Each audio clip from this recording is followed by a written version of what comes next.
발로슨 칙칙한 기사는 가라 발칙한 경제입니다. 오늘도 재미있는 경제 이야기 들려드리겠습니다. 머니투데이 방송 권순우 기자 나와 있습니다. 어서 오세요. 안녕하세요. 상식의 반대말은 욕심이라고 생각하는 상식주의자 권순우입니다. 네, 반갑습니다. 저는 시장을 읽는 남자 이주호 앵커입니다.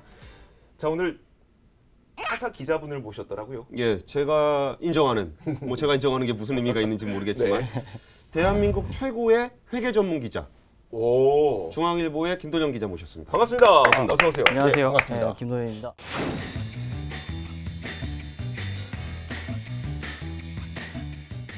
아마 인터넷 검색하시면 김도년 기자 검색하시면 이게 굉장히 많이 뜰 거예요.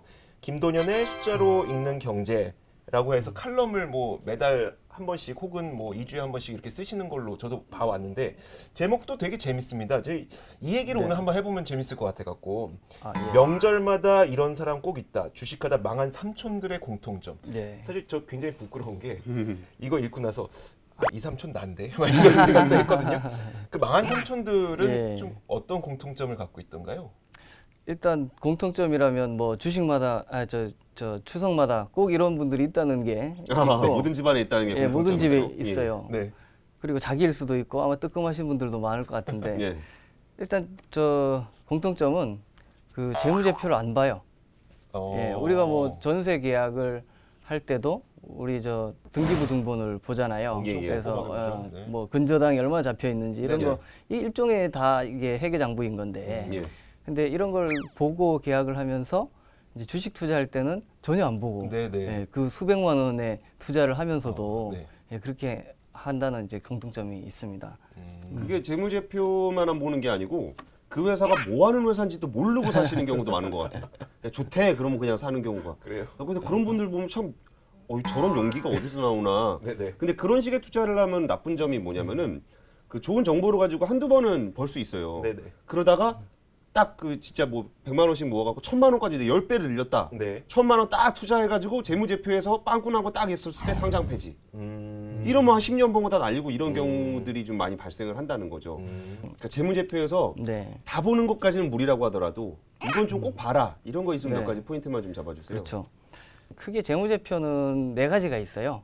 그 재무상태표, 손익계산서, 자본변동표, 현금흐름표가 있는데 예. 자본변동표는 이제 이 주주들의 어떤 그 자본의 흐름을 기록한 거기 뭐 때문에 증자하고 뭐 사실 뭐 감자하고 그렇죠. 뭐 이런 얘기들. 예, 투자자들이 굳이 뭐 크게 신경 쓸 필요 없지만은 재무상태표 같은 경우에 이제 이 기업이 어디서 돈을 얼마나 끌어와 가지고 어떤 돈 되는 자산에 투자를 했는지 예, 네. 이게 이제 재무상태표에 나와 있고 그다음에 손익계산서는 얼마나 돈을 얼마나 잘 벌었는지 예. 얼마나 매출을 익혀서 그래서 얼마나 남겼는지 이게 네. 이제 나오잖아요.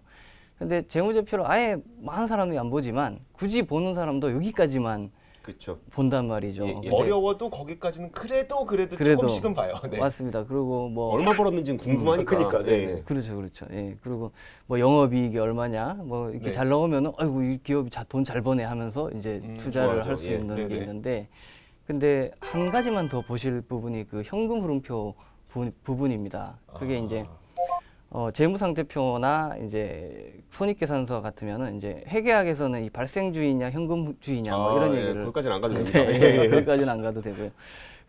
그 현금 흐름표는 무조건 이 현금의 들락날락하는 현금의 그 기록을 기록한 거기 때문에 그러니까 입금됐냐? 그렇죠. 예, 예. 통장에 찍혔냐. 예. 그래서 이걸 기록한 거기 때문에 속일 수가 없어요.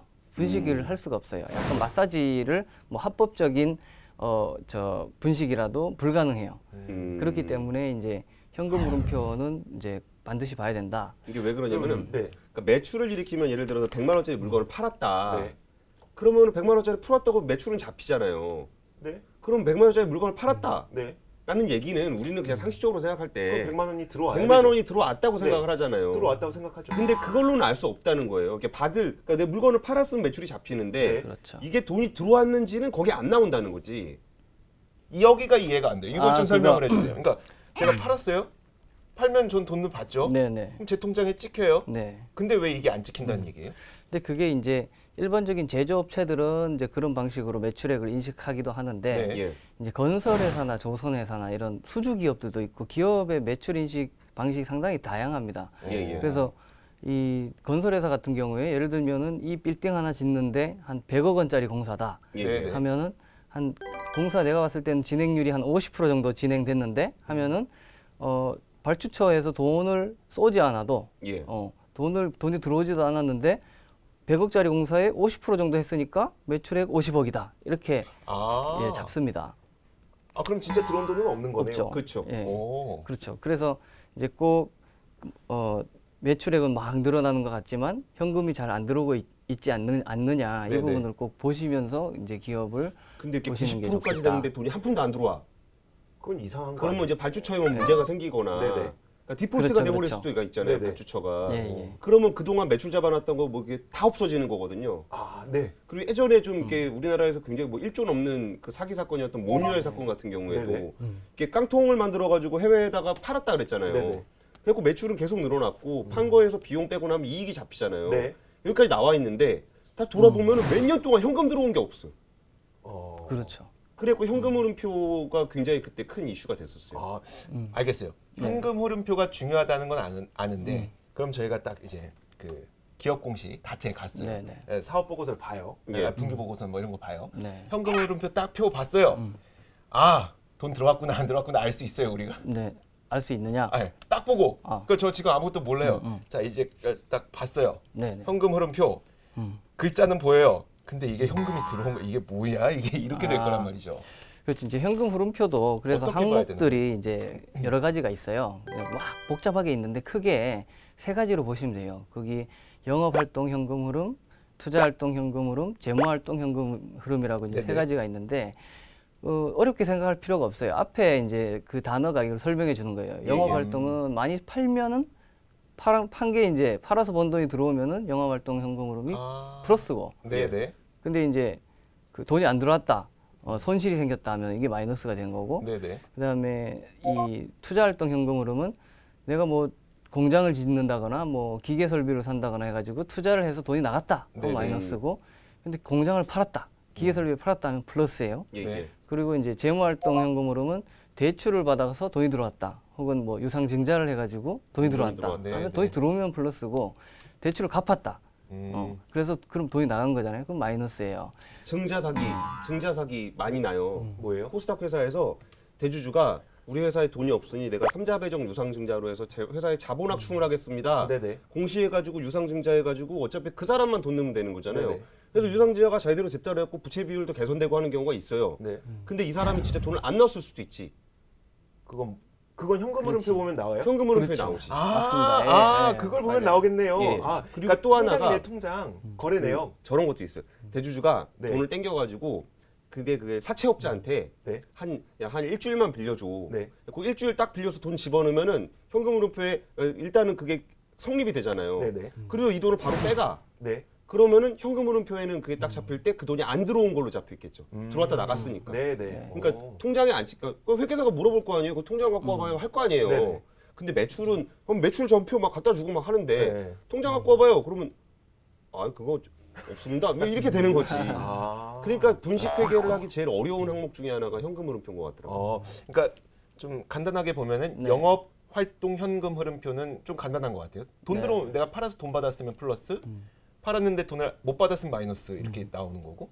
그리고 자본 활동 현금 흐름. 투자활동 현금 흐름, 재무활동 현금 재무 흐름. 활동. 재무 활동도 뭐 빚을 빌려서 뭐 빚을 내서 돈이 들어오면 플러스. 근데 투자 활동은 반대인 거죠. 그렇죠. 그러니까 내가 뭘 해서 돈을 썼으면 마이너스인 거고. 그렇죠. 그리고 내가 뭘 안 하거나 네. 아니면 청산을 하거나 아니면 정리를 해서 그게 돈이 플러스가 들어오면 되는 플러스. 그럼 쉽게 생각해서 현금이 나가면 마이너스고 예. 들어오면 플러스인데, 근데 어떻게 이게 플러스가 좋은 것도 있고 마이너스가 또 좋은 것도 있어요. 그렇죠, 예. 그죠? 상식적으로 생각해서 상품 팔아서 돈 들어오면 좋은 거잖아요. 네네. 그죠? 그렇죠. 네. 그러니까 영업활동 현금 흐름은 플러스가 되는 게 좋은 거예요. 음. 근데 이제 투자활동 현금 흐름이 마이너스다는 거는 이 생산 설비하고 이 저 토지하고 공장하고 팔고 있다는 그렇죠. 소리겠죠. 네네네. 예, 팔고 있으니까 이 플러스가 돈이 플러스가 들어오는 게 나오는, 네네. 돈이 들어오는 게 좋은 게 아닐 수도 있다. 네. 예. 옛날에 한진해운이 이제 그 파산하기 직전에 항만도 팔고 뭐 이것저것 팔 때 그래서 막 들어오시는 예, 거죠. 이게 그 잘못 보면 여기 돈 들어오네 막 이렇게. 맞습니다. 아. 이 투자 활동이 막 플러스 되고 있네요. 이거 뭐 좋아지는 거 아니야? 이렇게 생각하시면 좀 곤란하죠. 제가 그걸 왜 여쭤봤냐면 제가 사실 영업활동 현금 흐름이 굉장히 중요하다는 이야기를 어디서 듣고 이거 공부 한번 해봐야지 해서 책을 딱 사서요. 봤어요. 보는 순간 딱 한 3번 정도 도전하다가 지금 포기 상태거든요. 네. 근데 거기서 했던 이야기가 영업활동 현금 흐름과 투자활동 현금 흐름을 비교해봐야 된다는 이야기를 해갖고 그래서 제가 그리고 거기서 영업 이익하고도 좀 비교해 볼 필요 있어요. 이익하고 어떻게 비교해요? 그렇죠. 영업이익이 아까 전에 말씀드렸다시피 이제 영업이익은 이게 그 실제로 현금이 오고 간 것이 기록되는 건 아니에요. 물론 현금이 들어올 가능성이 매우 높긴 하지만 예. 이제 실제로 오고 간 게 아니기 때문에 현금 흐름표는 이제 실제로 들어온 돈이기 때문에 네네. 그래서 영업활동 현금 흐름은 상당히 높은데 그 영업이익은 네네. 영업이익은 상당히 높은데 영업활동 현금 흐름은 마이너스다. 그것도 뭐 몇 년째 계속 마이너스다 하면은 얘 좀 왜 이러지?라고 좀 보셔야 돼요. 그래서 뭐 그런 최근 사례 중에 좀 예. 재밌는 사례 있나요? 좀 기억에 최근 남는? 사례 최근 중에 아니더라도. 뭐 분식하는 기업들의 대부분이 이제 그런 모습인데 아까 말씀하셨던 모니웰이 대표적이고요. 그렇죠. 예. 예. 저는 이런 생각이 들었어요. 사실 현금 흐름표 그리고 뭐 재무제표 뭐 손익계산서 뭐 이런 것들 물론 우리가 다 하나하나 보는 게 제일 바람직할 것 같긴 해요. 이게 일반인들도 다 공부해서 그렇게 공부해서 투자할 거 아니면 투자하지 마십시오라고 얘기했으면 좋긴 하겠지만 사실 모든 사람들이 다 똑똑한 건 아니거든요. 그러면 이런 일들을 대신 해주는 분들이 원래 계시잖아요. 사실 증권사에 계시는 분들도 그렇죠. 그거 보고 정확하게 그러니까 정확한 전망을 내리고 분석을 하라고 우리가 연봉을 그렇게 주고 있는 거잖아요. 네네. 우리가 수수료 내는 것도 이런 것 그런 건데, 근데 그런 것들이 왜 그 사람들이 그걸 제대로 못 보는 걸까요? 아니면 보는데 안 드러내는 걸까요? 문제가 뭐라고 생각하세요? 참 되게 어려운 질문인데 일단 그분들도 재무제표를 당연히 나와 있는 거는 네. 제대로 해석하시는 분들이 거의 대부분일 네네. 거예요. 근데 예. 이 재무제표가 작성되기까지의 또 과정들이 있거든요. 그 과정도 매우 투명해야 되고 그 과정 자체가 잘 돌아가야 그래야 예. 정확한 재무제표가 나오고 정확한 재무제표가 있어야 애널리스트들이 정확히 분석을 하는데 네. 우리나라 같으면은 요 재무제표가 작성되기까지의 과정이 상당히 투명성이 낮아요. 네. 좀 더 구체적으로 얘기해 주실래요? 가령 친구들 중에 혹시 회계사분 계세요? 예, 뭐 있죠. 알고 있긴 해요. 예. 그 회사 계속 다녀요? 오래 안 다녀요. 예, 오래 안 다니죠. 예. 연봉이 몇 년째 잘 오르질 않고 있어요. 초봉이. 예. 예, 그러니까 회계법인들 현재 구조가 이 파트너들하고 이제 막내 회계사들하고 일하고 좀 이렇게 실력 좀 차면은 대기업의 재무 담당으로 가거나 아니면은 뭐 또 다른 뭐 컨설팅 회사를 차린다거나 이제 다른 영역으로 빠지세요. 예. 그러니까 회계법인에 일을 잘하시는 분들이 없고 베테랑 회계사들이 많이들 빠져나가고 하니까 그러니까 당연히 이제 약간 숙련되지 못하신 분들이 이 감사를 담당하게 되면은 어떤 그런 미스가 날 수가 있고요. 진짜 실력자는 창의 위치로 가게 되고 창이요? 그러니까 기업에서 네네. 그러니까 어떻게든 숫자로 거짓말을 하려고 하는 사람들 쪽으로 베테랑들이 가고 예. 그 사람들이 거짓말을 하려고 그런 걸 찾아내야 되는 게 감사인인데 네네. 그 감사인들은 이제 또 숙련도가 좀 떨어지는 분들이 하게 되고 이 얘기를 하는 창과 겁니다. 방패. 예. 네네. 일단 첫 번째 그 숙련도 문제가 있고 두 번째는 감사가 기업 감사 시장 자체가 회계법인이 상당히 의리해요. 그러니까 감사라는 말 들으면은 뭐 감사 받는다면은 되게 가비해야 포도대장 되잖아요. 같은데. 예. 이거 맞는지 한번 자료 가져와 보세요. 하면서 맞는지 틀린지를 딱 보고 하는데 자료를 달라고 하면 그 이번에도 그거 있었잖아요. 그 상장 폐지 막 되니까 뭐 회계법인이 이거 마음에 안 드는데 감사 의견 거절. 그러니까 상장 폐지 되잖아요. 네네. 그럼 굉장히 가빌 것 같이 보이죠. 그렇죠. 근데 거기까지 갈 수 있는 게 상당히 드물어요. 그래서 감사 의견 거절이나 부적정이나 이런 거를 낸 퍼센테이지가 거의 한 뭐 5%, 뭐 7%밖에 안 돼. 제가 최근까지만 하더라도 뭐 그 정도밖에 네네. 안 되고. 네. 그러니까 이제 왜 자료를 요구하는 것 자체가 안 예. 되는 거예요. 그게 왜 그러냐면 감사 피를 본사 보수를 기업이 이제 주니까 만약에 너무 빡세게 감사를 하면 예. 감사를 하면 당연히 다음에 계약 안 할래. 자네랑 안 네네. 하겠네 이래 버리는데 그쪽에서도 경쟁이 치열한데 그러니까 이제 다음 그러면 계약을 옆에서 만약에 위해서 제가 느슨하게 좀 봐드리겠습니다. 그러면서 이렇게 오고 막 그러겠죠. 그렇겠죠. 재무제표를 작성하고 나면 이거를 누군가를 꼼꼼하게 와서 틀린 점을 찾아가지고 아 너네 이거 재무제표 틀린 것 같은데라고 지적하는 기관이 금융감독원이라는 기관이 있어요. 네네. 그렇죠. 근데 금융감독원의 회계 부서는 상당히 주목을 받지도 못하는 부서인데다가 이것을 조사하는 그 조사역들도 되게 적어요. 그러니까 제가 이 책을 썼을 때만 하더라도 우리나라 상장 기업이 회계 분식회계 조사를 한번 받는 게 한 70년에 한 번 돌아올까 말까 했어요. 사람이 없으니까. 헨리혜성이 이제 한 바퀴 돌고 올 때 한 번 네네. 이제 조사를 받을까 말까 하는. 그 재무제표가 잘 적혀 있는지 아닌지 외부 네. 감사인들이 이걸 잘 했는지 안 했는지를 금융감독원이 보는 게 네, 상장회사 그렇죠. 기준으로 70년에 한 번 정도. 네. 야, 70년 동안 살아있는 기업이면은 참 네. 우량한 기업이죠. 그거를 그렇죠. 이제 감사 무슨 기관이에요? 감사 주기라고 하는데 네. 근데 지금은 좀 인원을 보강을 해서 그거보다는 좀 많이 단축은 됐을 거예요. 그럼에도 불구하고 아직도 한 30년 넘어가는 정도가 되니까 그러니까 뭐 컴퓨터에 안철수 바이러스 백신을 깔아놓긴 했는데 30년에 한 번만 돌리면은 그 악성 코드를 잡아낼 수가 없잖아요. 그렇죠. 네. 마지막으로 좀 이야기를 정리해야 되겠죠? 근데 저는 그 생각이 들었어요. 얘기하다가 생각난 게 참 그 회계 감사의 인센티브가 되게 어려워요. 인센티브요? 예, 그러니까 외부 감사인 같은 경우에는 외부 감사를 잘해가지고 이 사람이 잘못한 거를 잡아냈을 때 이 사람이 할 일을 한 거잖아요. 그렇죠. 그러면 잘려요. 그러니까요. 그렇죠. 그럼 반대로 나쁜 행동을 했을 때 이 사람의 걸 모른 채 해주거나 뭐 요새도 그런지 모르겠는데 옛날에는 그 재무제표를 잘 못 쓰니까 네네. 외부 감사인이 와서 그 재무제표를 써주고 있는 거야. 이 사람들이 잘하니까 아 이거 이렇게 쓰면 어떡합니까? 장부 갖고 와봐요. 그래서 이제 자기가 막 해주는. 이러니 이 사람이 뭐 이게 분식회계인지 아닌지 자기가 썼는데 무슨 분식회계를 잡겠어. 네네. 그리고서 이제 기업하는 사람들 입장에서 또 괜히 감사인 와가지고 막 툴툴거리고 뭐 깐깐하게 하고 그럼 쟤 잘러. 그럼 외부 그 회계사 입장에서는 저 일감을 누군가 따왔을 거 아니에요. 네네. 그럼 일감 따온 사람한테 혼날 거 아니야. 네네. 야, 너는 월급 내가 주는데 너 지금 뭐 하고 있는 거야. 어. 그러니까 조금 더 자기가 좀 실력이 좀 쌓이고 네트워크가 생겼다 그러면은 차라리 자기가 영업하러 다니는 게 나은 거지. 네네. 제가 쉽게 봐드리겠습니다. 이렇게 쫙 하는. 그러면 또 이거를 그럼 누군가가 얘가 잘했는지 못했는지 검사를 해야 되는데 조사를 해야 되는데 네네. 금감원에서 감리라는 표현을 써요. 네. 근데 그 많은 회사가 쓰고 있는 재무제표를 금감원의 그 몇 명 직원이 그걸 어떻게 다 보냐고. 그러니까 구조적으로 이건 안 되는 거예요. 그런 구조는 어떻게 극복할 수 있어요? 그런 구조를 어떻게 극복할 수 있느냐?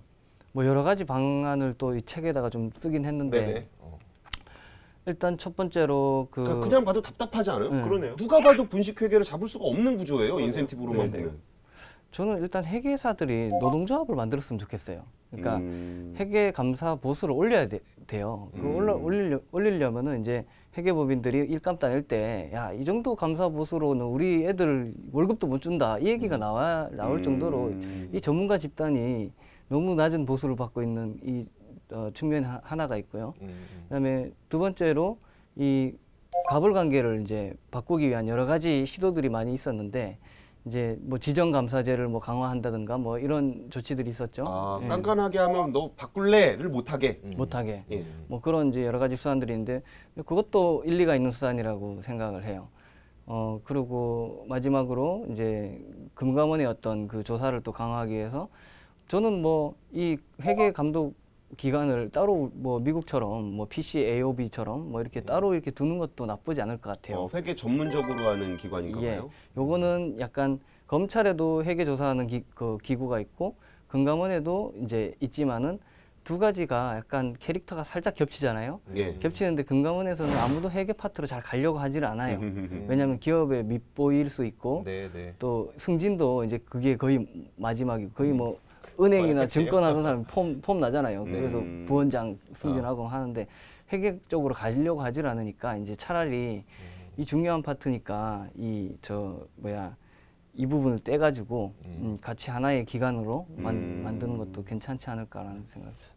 오늘 이렇게 중요한 회계를 우리는 네. 이걸 보지도 않고 여기 좋은 거 있대, 호재 있대요라고 하면서 샀던 주식 투자를 했던 많은 분들이 좀 이제 회계에 대한 중요성을 좀 알아가셨으면 좋겠으니까 보니까 그 저기 책을 아, 한 가지를 예. 더 들고 오셨어요. 아, 예, 예. 아마 그 우리와 같은 회계에 대한 관심이 그렇게 높지 않았던 분들을 위해서 네. 좀 도움이 될 만한 책인 것 같아서 네, 네. 이 책 소개를 좀 해주면서 예, 예. 어떤 도움을 받을 수 있는지 네. 좀 들어보죠. 네. 아주 회계 담당하면서 되게 그 감명 깊게 읽은 책인데 제이컵 솔이라는 분이 지은 책인데요. 회계는 어떻게 역사를 지배해 왔는가. 회계는 어떻게 역사를 네. 지배해 왔는가. 예, 회계를 가지고 약간 경제 사적으로 쓴 책인데 네. 상당히 재밌어요. 재밌지만 이제 여기서 가장 인상 깊었던 대목이 뭐냐면 프랑스 대혁명이 어떻게 일어났는지 아세요? 뭐 되게 다양한 사유가 있기는 하죠. 네. 근데 그 사유 중에 하나가 회계 공시 때문에 일어난 게 있어요. 그게 뭐냐면 이제 그 1981년이었는데 프랑스 대혁명이 일어나기 8년 전인데 그때 루이 16세가 이제 있었잖아요. 그 예. 절대 왕정 시기였는데 그때 이제 당시 재무장관이 있었어요. 재무장관 네케르라는 사람이 있었는데 이 사람이 원래는 스위스 은행가 출신이에요.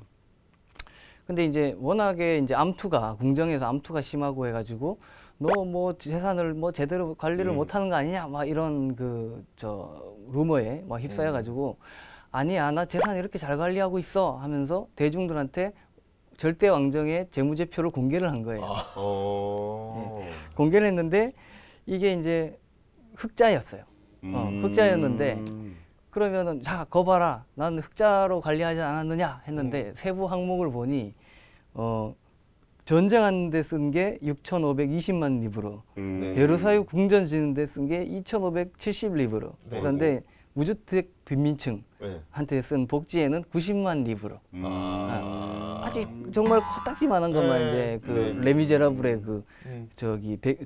주요 정발적. 예, 그 뭐라 그러죠? 등장인물이 된 그런 네네. 분들한테는 90만 리브르를 주고 전쟁과 베르사유 궁전을 짓는 데는 엄청나게 많은 돈을 썼는 게 이 재무제표에 공개가 된 거예요.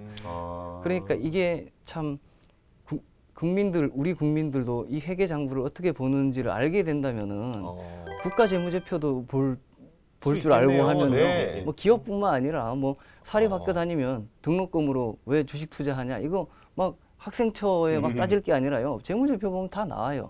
이제 그런 것들 다 일상적으로 활용할 수 있고, 예, 뭐 그런 말씀 좀. 그러니까 저도 마지막으로 한 마디 네네. 생각한 게 아까 회계를 감사할 수 있는 사람들이 생각보다 적다 그랬잖아요. 네.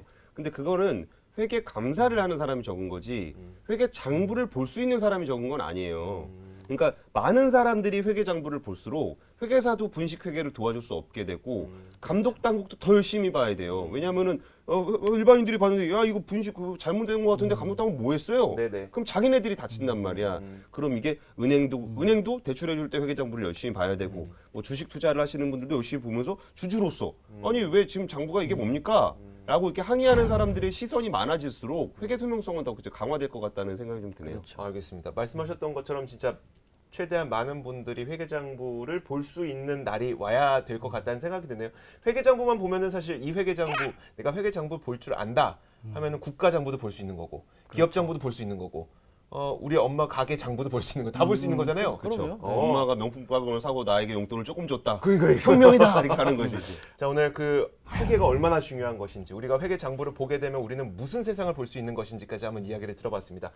중앙일보 김도년 기자와 함께 재밌는 시간 가져봤고요. 발칙한 경제도 여기서 인사를 드리도록 하겠습니다. 발칙한 경제였습니다. 고맙습니다. 고맙습니다.